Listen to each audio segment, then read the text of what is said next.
Welcome back to an all-new episode of the Zero Check Podcast, episode 156. You heard it here first. A recap is in order. But before we get to that, I'm going to announce the agenda. I created an agenda for this episode, gentlemen. I haven't done that in a while. I felt like, I don't know, it felt wrong to me to do an agenda, but now it just feels so right.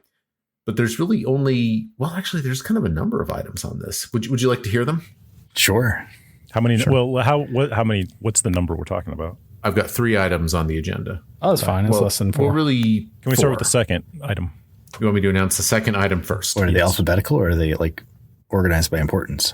They're in a numerical order that I chose because it was the obvious order to take them up in. Yeah, definitely second. Yeah, should second I just first do that? Please. Yep. I'm going to just do the first one first. If that's you could just tell me it's the second. I'll never know. That's true. I don't know. Valid. I'm cursed with this honesty. I was but like, then we'll I can't question why was that not first? Why was that? I know. That first? Remember, the crime is the cover up. Okay, it's all about that. I love a good cover up. I love it. I know, gentlemen. Item number 1 on this agenda is the Saturday campaign update. Now, there's not a lot of context to this, especially from the listeners, and it's almost as little context for me, but I'm given to understand that 3/5 of the Zero Check podcast are playing another campaign right now on Saturdays. Now, Donnie, that's you and me left out, but it is. Yes, we're cheating on you guys. Yeah. Well, is it? I just think we're in an open relationship. We're not, megaminous or whatever, Magnanimous. We're poly. We could all put our dice in the same jar and have like a group party. I don't think about that. I don't want to mix dice with you guys. God damn. Yeah, you guys are playing. Okay, talk for me. So that's the first item, Saturday campaign update. I want to make this a recurring segment. I want to hear how your Saturday game is going because I don't know. I want to know. Item number 2 is the Kaliki spell correction. We already. Yes. She hasn't even cast anything. I know. Well, it's just right. All she does is write notes to her dead sister. She's illiterate. They're little pictures. She's literate. You've seen her. No. And we'll get to a proper explanation. I don't think this one's my fault, though, gentlemen. I think this is the fault of the Kingmaker developers, who we love, by the way. Item number 3 is the recap that Chris has requested, and it's funny that was on the agenda. And of course, item number 4 is back to the game. Receive and file. You guys good? Yep. You want to do this? You want to move forward with this agenda? Yep. Okay. Good. Brad. Yeah. You are running Abomination Vaults on I'm trying Saturday. It's a lot. I understand the pressure of prepping now. Can you tell the people? Take us through your campaign.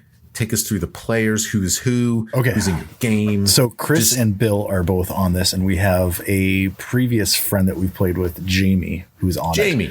Which, when we say we've played with him, we tend to play for him. And we have a new fellow Mike, another Mike. So there's a second Mike. Yep. Sorry. We'll call him Michael 2. Michael 2. Good comp. I think we've got a gunslinger, a priest, the barbarian, and a summoner. I do like that quick hour of prep before, and I forget everything when we get into it, or the guys just pick the wrong room. So happens to the best of us. We're doing Abomination Vaults, so it's just a constant dungeon crawl with doors everywhere. So like guessing where these guys are going to go. Yeah, I've never played Abomination Vaults. Now we ran Troubles in Otari. Now, which takes place in Otari, yes. and Abomination Vaults also takes place in Otari. Here's my question for you: is your Otari the same Otari as the Otari that we played in? Yes. So it's the same Otari. There's going to be some cameos the next time the guy's going to town. Okay, so already, this is tough for the people at home that of course didn't hear our Otari campaign because most of it was not recorded. But man, there was some cool stuff. So is Sheriff Kerr your old character? Yep. Is he still the sheriff of Otari? I think he's retired, but he's still there. Okay, so some time passed. Yep. Okay. Yep. All right. And Or's probably still there. He is. Did I hear that Chris is a Minotaur? Yeah, a little horn minotaur. Okay. All right. What's his name? Truffles. Truffles, the little horned minotaur. Yeah, so like underground trying to escape the labyrinth, kind of developed a taste for mushrooms and things that grow and mold and fungus, and yeah, love it. Truffles. And was it just a coincidence that his name's Truffles? Or is this the name that he gave himself after developing an affinity for truffles? The name he gave himself. Of course. Okay. It would have been weird the other way. What's his real name, or do you know? I can't pronounce it. It's just the Greek thing for the minotaur. Astarion. Okay. Okay. Tell me a Jamie story. Well, Jamie went ahead and picked a summoner, which is the most complicated class I've ever tried to figure out. I have no idea. Yeah, Foundry's not set up for it. Like, it's just I just kind of let him move around and do whatever he wants to do. And Jamie was playing this monk named what was it? Handam. And Handam would walk around in mountain stance out of Constantly. combat. Yeah, constantly. This makes no sense. But he I would just picture he was like a lizard folk, right? He was a Ruxy. Yeah. So he was just like walking around, like looking like Bruce Lee, but no one to fight, like, No, there's some fun dynamics. Mike 2 went ahead and we're clearing rooms, and he decided to go and open a totally different door than the other party went to. Saw like 4 mitflits, like just all milling around. Tried to stealthily close the door and walk away. We don't know how that went yet, but they're gonna find out next time we play. You can't abide that kind of conduct. You got to learn. You got to train them. I can't do that. It's interesting. Well, and we're all learning how to use Foundry too, so that we're constantly stumbling over things, and just Foundry's got a high learning curve. There's like it emerges heads above the rest, but like there's a lot to put together. I will say, for anyone that's playing or wants to play Abomination Vaults, Foundry's module for it is absolutely gorgeous. Like, it is it looks real good. Oh, it's so nice. And the sounds, like the ambient sounds that are in it, like they did a really good job with it. I love it's really that good stuff. Yeah. Brad, can we do a campaign update from time to time? If you got something that you want to share for sure about what's going on. So you guys are clearing Abomination Vaults. Very good. Yep. Okay.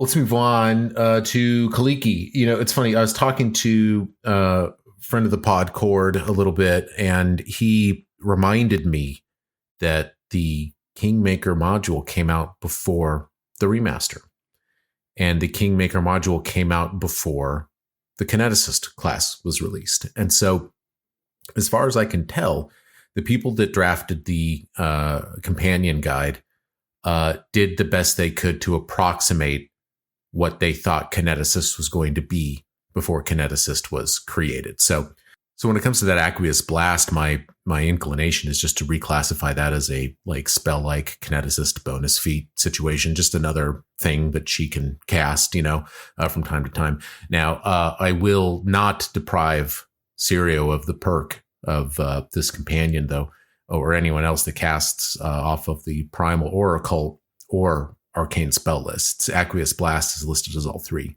So this can be still trained, and if Sirio wants to add it to his repertoire on a retrain or a level up, it's available to him. So I don't know if you're interested in casting a big old water orb, but that's the situation with Kaliki.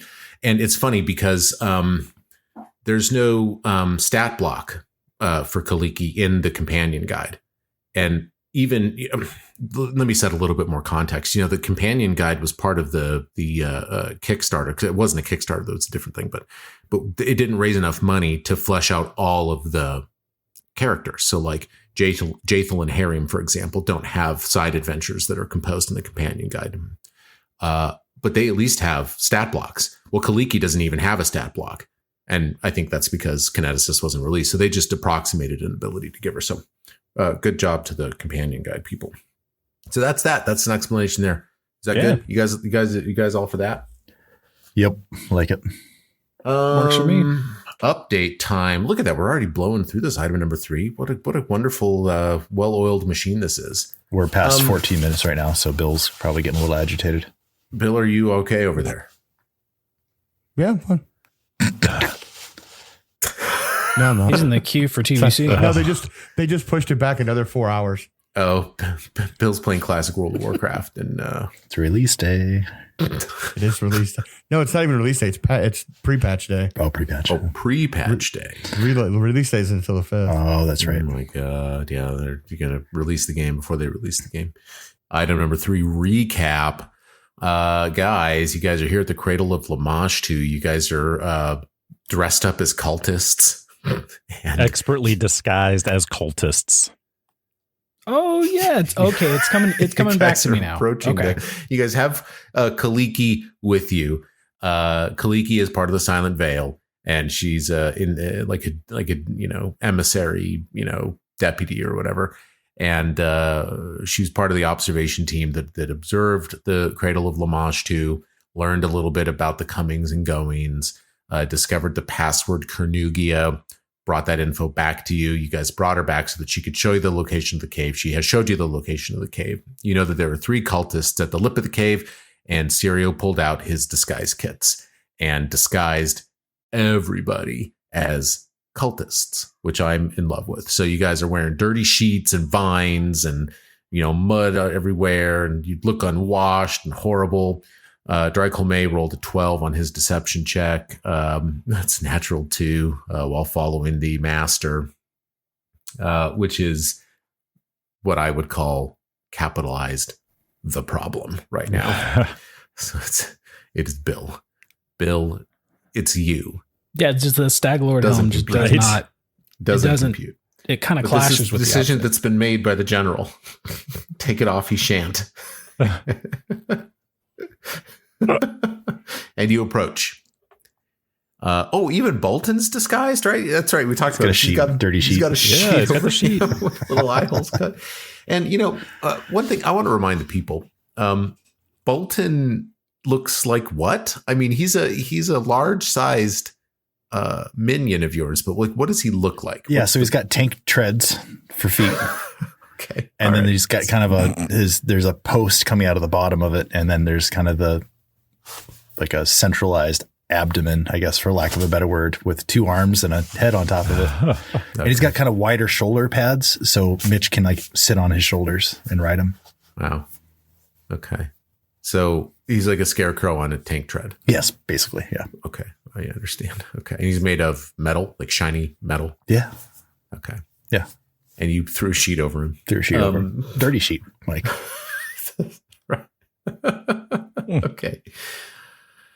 And he does have an I Love Lamashtu bumper sticker. Right. You wrote that just in common, I'm sure. Yep. Honk if you love Lamashtu. Yeah, and it's like a graphic tee, but the graphic on the graphic tee is super graphic. Like picture of Lamashtu graphic. birthing Yes. something graphic. I see. Yeah, it's super In graphic. certain regions, it would be blurred. But on this, Yep. if this became a movie, they'd have to blur out the graphic. Yes. But you haven't blurred it. Yeah, it'd be black and white. But or they'd you have to haven't make blurred it to on NC-17 or Bolton's something. actual T-shirt. Okay. All right. So you guys roll up. Okay. All of you there. And they immediately start looking at Bolton's shirt. And one of the cultists like, "That's sick. Sick," he says. And the other's like, "Amazing. Look at the detail." So what is the picture of what's the graphic? What is it? Is it what is Lamashtu doing? I think she's birthing like flaming dragons out of her. Okay. She's birthing flaming dragons. I don't know. Chris's idea. What you doing, Chris? That sounds good to me. What's the most obscene thing you could think of Lamashtu doing? Yes. That's what. And she Lamashtu's doesn't look doing. like she's in pain. Like she's enjoying it. I think she'd probably be eating the dragons, birthing dragons, and then eating them too, like eating the dragonlings as she's birthing them. Nice. Yeah. Sick, he says. Nice. And they are a bit focused on Bolton right now. But they have asked you for the password. What does the king say? So if I remember correctly, they were kind of like slouching. Were they snoozing at their post? They They were weren't sitting. like up at attention or like looking No. around. They were kind of just, lounging about. They were awake, and you see that there was like a tiny burn pile. Like they had some twigs that they were kind of burning and messing with just in the front. Now they kind of kicked some dust over it and dashed it out as you got close, and they've stood up. So you could see like they were awake. They were semi-alert, but they weren't exactly like standing at attention or anything. They were hanging out with each other while on watch. So they're up, but they do look a little groggy. Well, I guess I approach them and say the password is Carnugia, of course. But just looking at me, you should be able to admit me, just based on my looks. And really, you should know who I am. I'm a high priest of Lamashtu, Priest Charles, Third Order. Yeah. I just make up some bullshit, like some highfalutin, not like a super high rank, but like, middle management type. Someone way above their pay grade, but like not too important that they'd actually know me. They look at each other. Priest Charles, Third Order, yeah. Okay, hang on. Let me go and check this out. Hang on. And one of them begins to walk into the cave. The other two are like, just stay here. We weren't expecting a big group coming in. Where is it that you said you guys were from?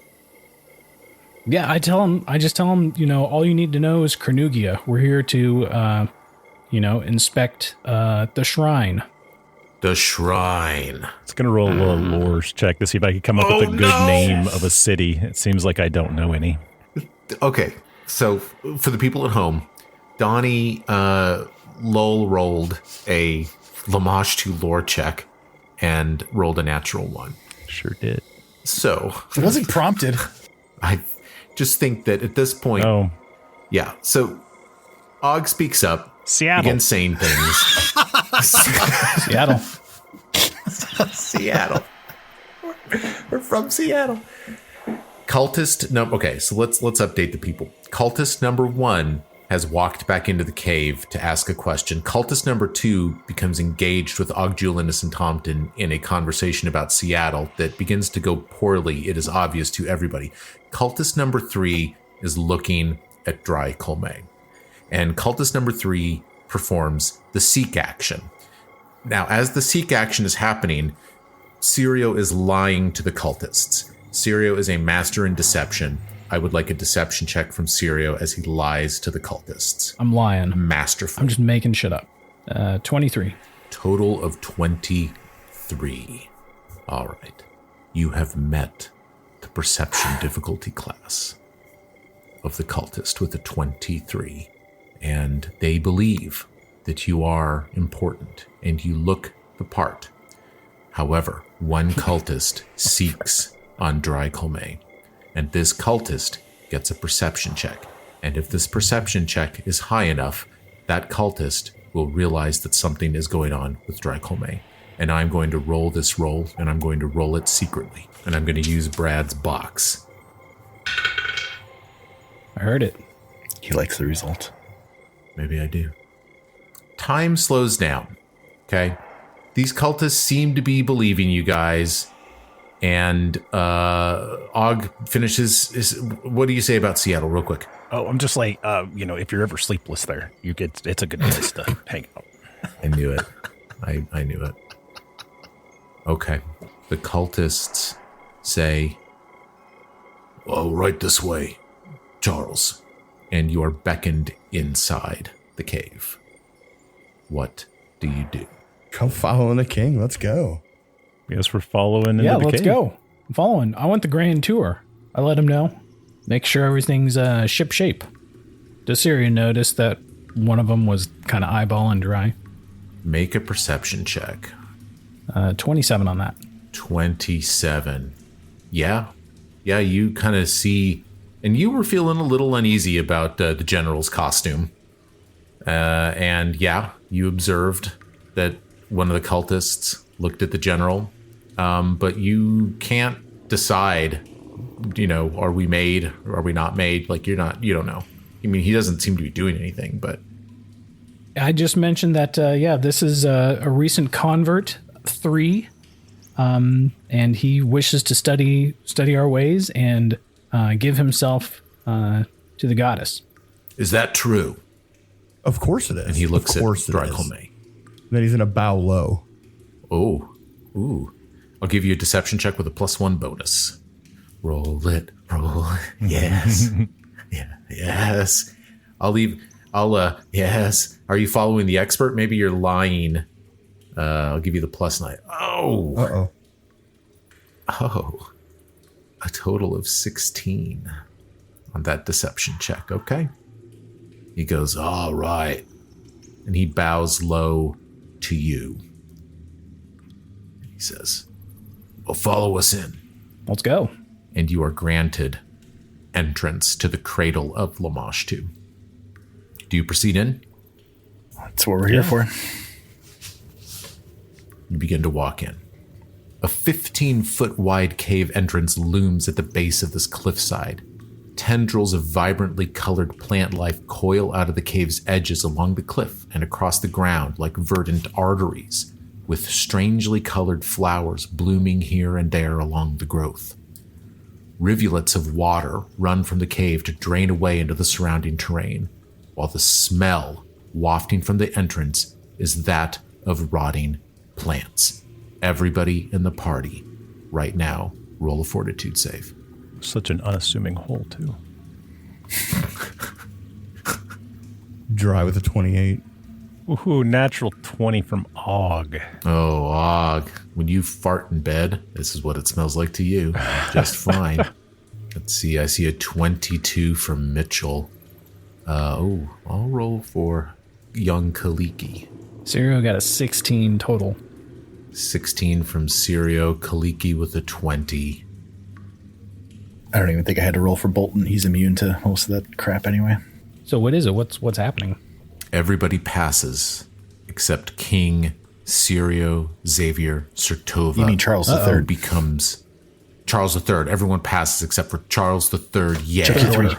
Third order. Charles the Third Order fails, and Sirio becomes sickened by the smell.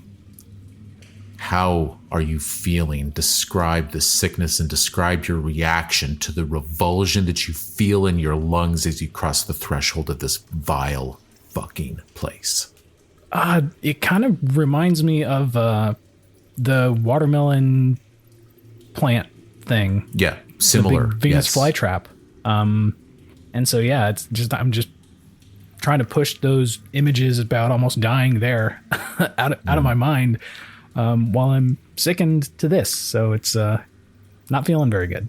Are you feeling okay, Charles? It is great. We've had a long journey. You can cure this with a good deception check. I'm sure the king will have no trouble. Journey's been long. I'm just a little tired. 36. My God.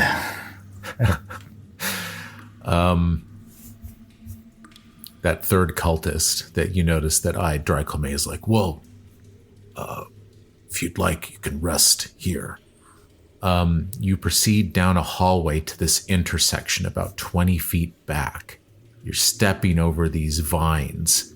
Please, gentlemen, come on in. So what you have here looks to be some sort of bunk area. This is like the barracks. And as you walk through, there are 3 more cultists in this barracks that are sitting on their bedrolls, kind of sitting up and looking around at you guys. The tunnel walls widen here, forming a larger cavern with 15-foot wide exits to the north and to the south, and you came through the south. To either side of the cavern sit 6 low wooden pallets that allow bedrolls to lie a few inches above the glistening, wet, fungus-encrusted ground below.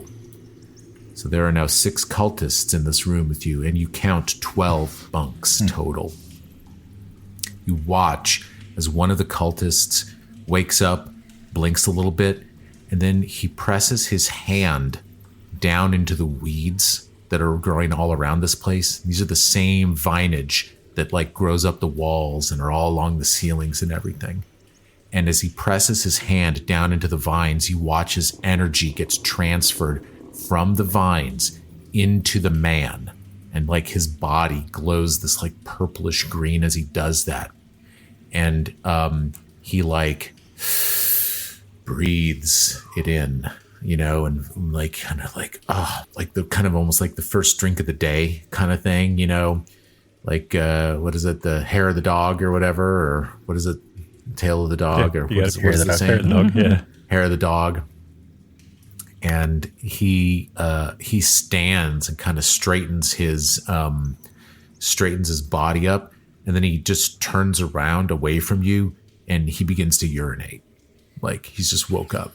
Wow. Bro, you just put your hand in that. Yeah, he's peeing on like where he just touched. Yeah. And then you're just like looking at the water that flows out, and this place is just like. Is his urine clear, or is it like, is he dehydrated? Is he dehydrated? Yeah. Make a perception check to look I at don't the want to urine. look at the urine. Which guy is this? One of the cultists. Okay. I'll tell you. So Bill rolled the perception check. Okay. Well, okay. So General and the Viceroy are both looking Why at just the did you take a pee. piss? So if everyone's distracted by the pee, Og will try to kind of nonchalantly slip Sirio the Admirer's bouquet. Ooh, very That thing nice. comes in clutch. Oh, that thing. We will come back in it and resolve Admirer's bouquet in a second. I need Mitchell's. Oh no, Pee I want to check get to the real pee. I quick. just want to before we got to the pee. I need to roll a perception on his pee. You got to All right, roll a okay. perception check. I mean, I Fine. don't know. Fine, Mike. I have 18 adjusted. 18, 26 from the general. I don't know why I'm focused on this. I just became focused on it. I just receive input from you guys. I have to answer the questions that I'm asked.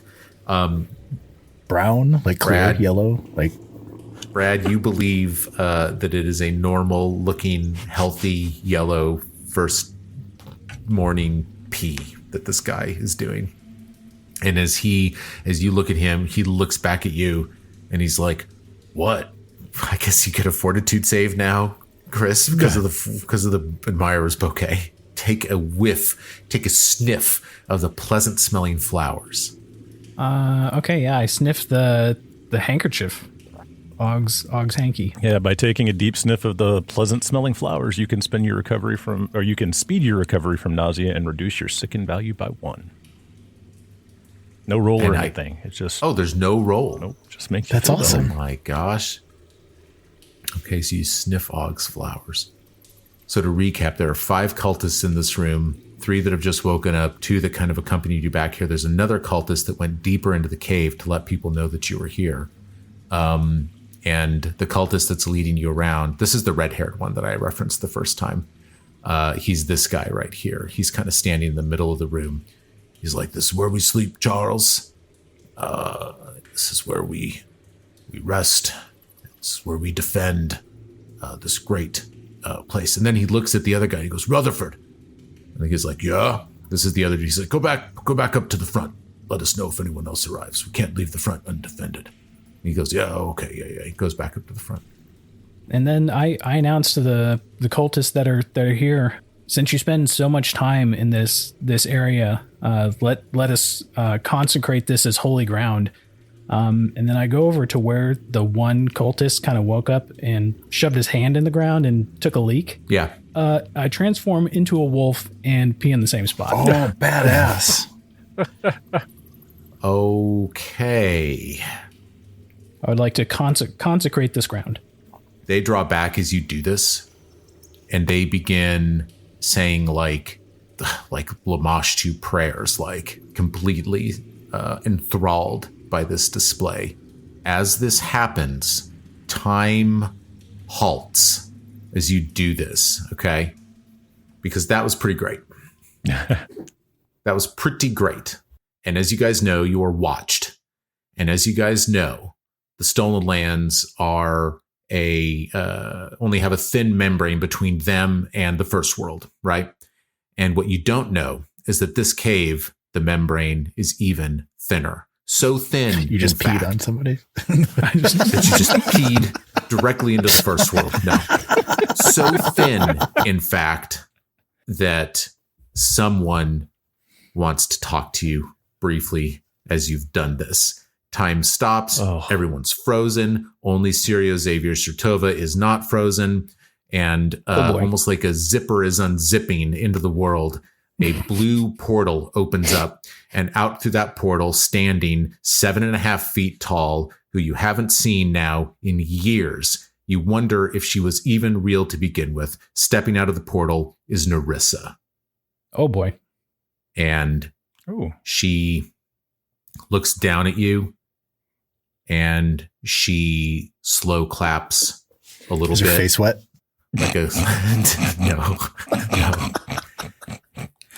She goes, that was kingly. She reaches out to like touch you on your dog shoulder, like on your flank. And you can move around a little bit. Like her hand is headed toward you. What do? Do you let her touch you, or do you like draw back? In the past, I said I didn't want any interference. That's true. Right? Yes. So, I want to stand my ground and kind of bear the wolf fangs. Go. Give a little Whoa, snarl. You bear. Not like a bark or just a little rrr, Don't touch. Right. When met with this universal communication of like, don't touch me, her hand stops. And like, even just her hand is large, like her proportions are all off. Like, like when someone is giant, like their proportions are different than like when someone's medium sized, like when you see a bit, but not her, right? She's proportioned like a medium sized creature, but like her head, like she's just too big to be real. And she stops and she smiles. She counsels you and she says, I'm honestly not sure if you've got them all fooled or not, but I'm rooting for you. Good luck. And she leaves, but not before a tiny gem falls through the portal and like falls to the ground into the weeds below. And the portal like just is like zips up and she's out of here. As she's leaving, you have but a moment if you wanted to say something, but otherwise like she's like out of here. But basically she's just like, you guys are awesome. I'm rooting for you. I hope you do okay. I ask how many hairs she's missing.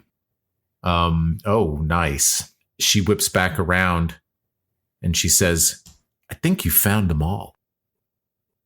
Off she goes. The implication being that maybe Mager and Hannes Drelev don't have them. And she's gone. Very nice. Very good. Did the stone fall in the same place where everybody's been peeing? Yeah, it's fell in a pee. Yeah. Stone fell in a pee. You zap back in and the cultists are all muttering and praying, and you notice that the other cultist has returned. The one that kind of went back to get more information has now come back. And now there's 6 cultists in the room with you. What do you do? I'll transfer back into hybrid form. Pick up the gem, hold it kind of above my head, and say, "Behold, Lamashtu rewards those who worship her." Make a deception check, as you are just like lies within lies. It could all fall apart. 26. 26. Well, they like that. They think it's amazing. And I just, I'm not sure what to do here now. How distracted are they right now with what Chris is doing? They're like enthralled. Okay, all of them, even the guy in the hallway? They're enthralled. The guy in the hallway looks a little confused. But are you in hybrid form now, Chris? Yeah, I just turned into hybrid form. Yeah, and I'll just tip my hand. They don't know that the king of Shrikehaven is a werewolf. They don't know. So there's no tip off here for that. They don't know. And they're just like enthralled. There's 6 cultists sitting in here, and they're all just kind of looking at the king. What's the rest of the party doing? Mitchell, take us into your mind for a moment. So Mitchell wants to kind of go up into this hallway. He's hoping this cultist that's in the hallway kind of comes down to see all the hubbub. He'd like to place a couple devices in these openings. Okay. I love it. Landmines. All right. So he would yes. start over here, but he needs a distraction for this dude in the hallway to not be where he is right now. I'll work with you. Okay. Yes, he does walk in and he's like, "What's going on? What's going on with Charles III?" And they begin talking a little bit as they're just sort of enthralled with this display. Sirio maybe knows that Mitchell needs to, needs the distraction. Do you keep going with this sermon or whatever you're doing? Yeah, I kind of just start spouting off the tenets of Lamashtu, basically everything that Knock Knock has, spoken about in the past. It's working. I mean, it's working. And then if I run out of that stuff, I'll recount the birthing of that. The whatever that thing was. The wolf from Howl of the North. Yeah. Yes, That's Howl awesome. of the North and his colleague who birthed the wolf. Dry, you watch as Mitchell walks off into the darkness. Let's pause what we're doing with this party right now, and let's go and let's resolve what Mitchell's doing. So, Mitch, you see a fork in the road. Yep. There is a pathway that goes north and a pathway that goes east. Which one do you take? I want to put a landmine in both pathways. Okay. And I'm kind of making some commitments for the group, but I'm thinking if we engage these 6 cultists down here, take them out, and then if there any backup comes, they're going to hit a landmine. That's my thought. But all right. Which hallway do you want to trap first? let's do the one that goes east. Okay. Because that one's kind of like that's the safest, I think, right now, of where I feel like I can get around the corner and not be viewed by any of the cultists down that are watching Chucky 3. Mitch, you peer around that corner, and down the hallway, lit in dim light, appears to be a shrine. Okay? The walls and floor remain encrusted with the dank, moist mold and strange flora seen elsewhere in the caverns, but here, several long rows of stone risers form a 2-tiered amphitheater surrounding a square wooden lectern in the center of the room. This is obviously a place of worship. The walls are adorned with bas-reliefs of 3-eyed jackals cavorting in a verdant forest while they chase and feast upon fey creatures. Depicted on the walls appears to be anti-fey. There is a single cultist in this room, and he appears to be setting up for a sermon. Like he's like placing notes on the lectern, and he's got little trinkets and things, and he's like setting them on the and he doesn't look any more or less significant than the others. But yeah, he's like kind of doing his thing, but you're concealed in this kind of dim light right here. This guy looks distracted, but you get the feeling that like if he looked up, you might see what you're doing. Okay. Well, then I'm going to quickly put a landmine at my feet, like in front of me, between me and the east. Just what does it take to arm one of these gadgets? Can you take me through 2 actions. The landmine? Yeah, absolutely. It's a 2-action activate, manipulate. When you activate an explosive mine, you place it on the ground in a square within your reach, priming it to explode when a creature steps on that square. If you have time in advance to prepare, you can place the mine on the ground before activating it, and you or an ally can try to use stealth to conceal an object before you activate the mine. So I can kind of like hide it under some like rocks or dirt or something, I'm assuming. Okay. You want to do that? I don't. I just want it there. You just want it there. You're kind of relying on the dim light. Yeah. Yep. If you don't conceal the mine, its position is obvious at a glance. Okay. Once activated, the mine is primed to explode when enough pressure is placed on the square where it's located. Typically, this occurs when a small or large creature moves onto the square, though it could happen if a creature intentionally places pressure on the square from a distance to safely trigger the mine. So if it's visible at a glance, then if you don't conceal it, then I would say they'll notice it. Okay, then I'll try to. I would put it down and try to like kick some dirt over it then. Okay, let's take that. Should I roll that in secret? Would that be kind of a fun thing? Yeah, I like that. Yeah. I think maybe I'll do it in secret because I don't want you to tactically know whether it's truly concealed or not.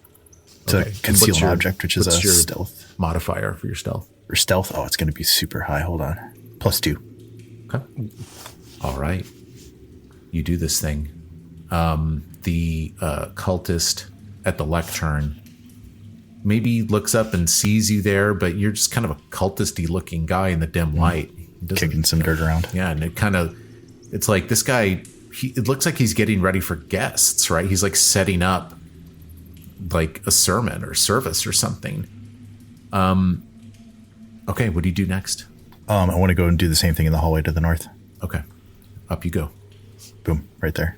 Let's go one step. There we go. Okay. And it's kind of like around the corner. Okay, that's another long hallway that appears to be like approaching. You almost see like a garden way up north. It's kind of an interesting view, but yeah, you're not going too far up that pathway, it looks like. So you're not seeing too much, but it just looks like there's more foliage, more crap everywhere. But as you look way up north, maybe in the dim light, you can see what appears to be a garden.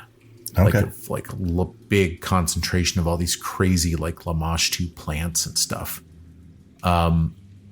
We snap back to the balance of the party, and these cultists are enthralled by Sirio.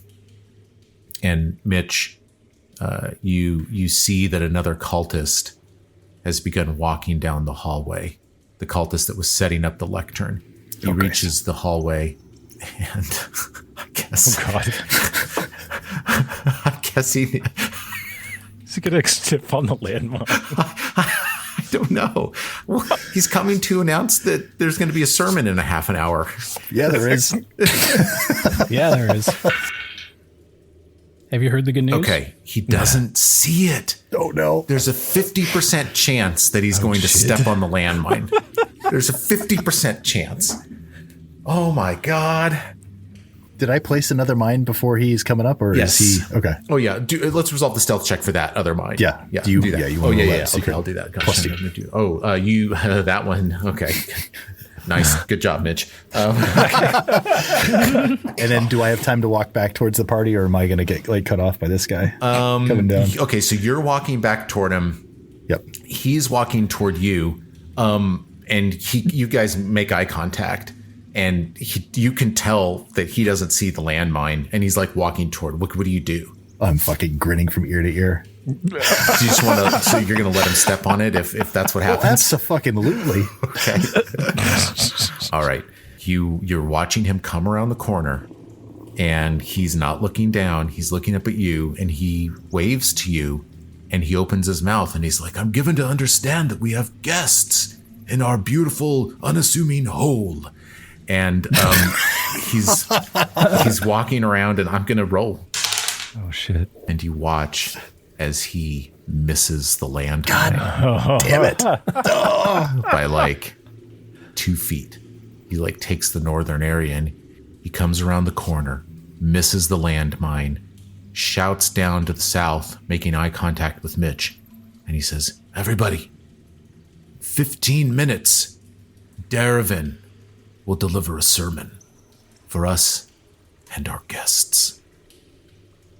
I will go and get things ready." So he's got to walk back down the path. Yeah, he walks back down the path. He takes the same route. Ah, damn it. This is the route he's always taken.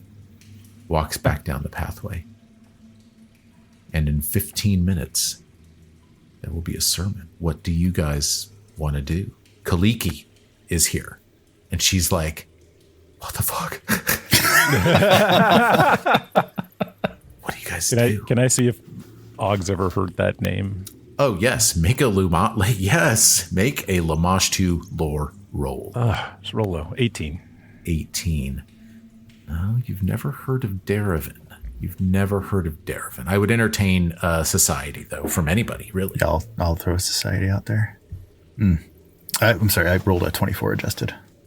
24 adjusted. Darevin. Maybe you've heard of Darevin. Your father sent you a note once. You and Chuck Groening talk from time to time. And he mentioned cult activity that Hannes Drelev in Fort Drelev was dealing with. Darevin was like a mid-level guy, amongst Lamashtu-oriented cultists there. This is a guy that advocated for a return of colonized lands back to the monsters, and that he would be given quarter. He and his cultists would be given quarter and would reign over the monsters themselves. He sees everybody who's an outsider as an offering to the monsters. He welcomes people into his confines. That's his mentality. But those that worship, those that truly worship, are holier than everybody else, and he loves them. The cult, you think, is big. You think it's completely possible, even plausible, that there are other followers that may come into this cave. In fact, you know that years ago there was a band of cultists that were here seeking the bloom that you intercepted and killed on the road. Remember that? So, yeah, Darvin maybe has risen through the ranks, and it might be Darvin, this Darvin that your father snail mailed you about, that might be at the heart of all of this. And now Darvin will be speaking in 15 minutes. Fellas, we're in quite a pickle right now. I'm going to leave you to ponder what has befallen you here. There is a sermon starting. There is a coalescence of cultists everywhere. I might need to think through if Darvin gets to his sermon, I'm going to want to do a good job on that. Oh my gosh, guys, what have we done to this dungeon? That's what we always do. What have we done to this dungeon? Made it interesting is what we've done. Oh my gosh. Well, I love you guys. I will see you in episode 157.